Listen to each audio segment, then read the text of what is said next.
फायदा में भी है, अदरवाइज सिर्फ फायदा वाले जो नंबर्स हैं अब हर्षदा से वो जान लिए जाएं, उसके बाद उनमें से कुछ इंपॉर्टेंट नंबर्स पे पैनल से बातचीत कर लेंगे। हर्षदा, कौन कौन से? अपोलो टायर्स, जहां पर प्रॉफिटेबिलिटी में 37% की गिरावट देखने को मिली है, मिस है। 297 करोड़ का नंबर कंपनी ने डिलीवर किया है।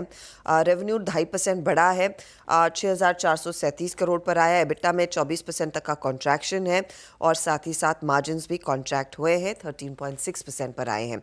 वहीं पीआई इंडस्ट्रीज रेडार पर रखेंगे। पीआई वैसे इस नंबर में कुछ बेहतरी देखने को मिल रही है, गिवन पूरे एनवायरनमेंट में थोड़ा सा नर्वसनेस है। 6% की ग्रोथ रेवेन्यू में, 5 से 6% यहाँ पर मुनाफा बढ़ता हुआ दिखाई दिया है। एबिटा में 14% का इजाफा है और मार्जिन्स बढ़कर आए हैं। लेकिन कंपनी ने अपना जो रेवेन्यू ग्रोथ गाइडेंस है, जो 15% रखा था, वो कह रहे हैं हाई सिंगल डिजिट आता हुआ दिखाई देगा, यानी कि ये 9%, 8-9% के आसपास रेवेन्यू ग्रोथ इस साल में आएगी। उसको लेकर थोड़ी सी चिंता है। प्रॉफिटेबिलिटी दीपक नाइट्राइट की घटी है 5%, 194 करोड़ पर आई। रेवेन्यू 14% बढ़कर आया है। एबिटा 1.5% नीचे घटा है और साथ ही साथ मार्जिन्स कॉन्ट्रैक्ट हुए हैं। दीपक नाइट्राइट के केस में फिनोलिक्स बड़ा पार्ट है बिजनेस का, उसमें ग्रोथ है, लेकिन एडवांस्ड इंटरमीडियरी वाला बिजनेस ड्रैग कर रहा है अर्निंग्स को। वोडाफोन आइडिया रेडार पर रहेगा। लॉस आया है 7,176 करोड़ का। रेवेन्यू हालांकि 4% बढ़ा क्योंकि टैरिफ हाइक आए हैं तो उसका सपोर्ट मिला है। साथ ही साथ अगर आप एबिटा देखेंगे तो 8% तक की ग्रोथ देखने को मिली है। कंपनी के आरपू में इजाफा 154 से बढ़कर ये 166 के आसपास आता हुआ दिखाई दिया है, एवरेज रेवेन्यू पर यूजर।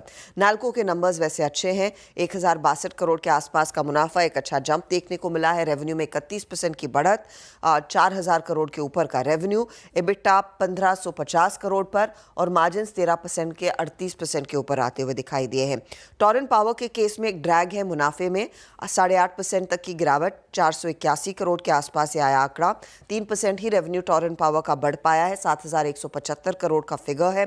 एबिटा फ्लैट है और मार्जिन्स इनके घटे हैं। दरअसल इनका जो थर्मल जनरेशन से कंट्रीब्यूशन है वो कम हुआ है और साथ ही साथ मर्चेंट पावर, क्योंकि इस पर्टिकुलर क्वार्टर में बारिशों की वजह से इलेक्ट्रिसिटी डिमांड थोड़ी सी कम होती है, उसका एक हिट कंपनी पर आया ज़रूर है।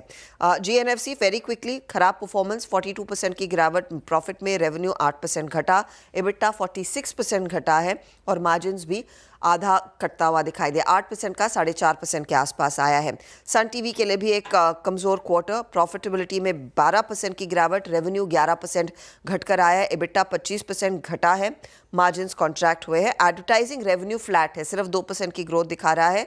स्पोर्ट्स रेवेन्यू भी सिर्फ 3% ही बढ़ता हुआ दिखाई दिया। रखिए सारे नंबर्स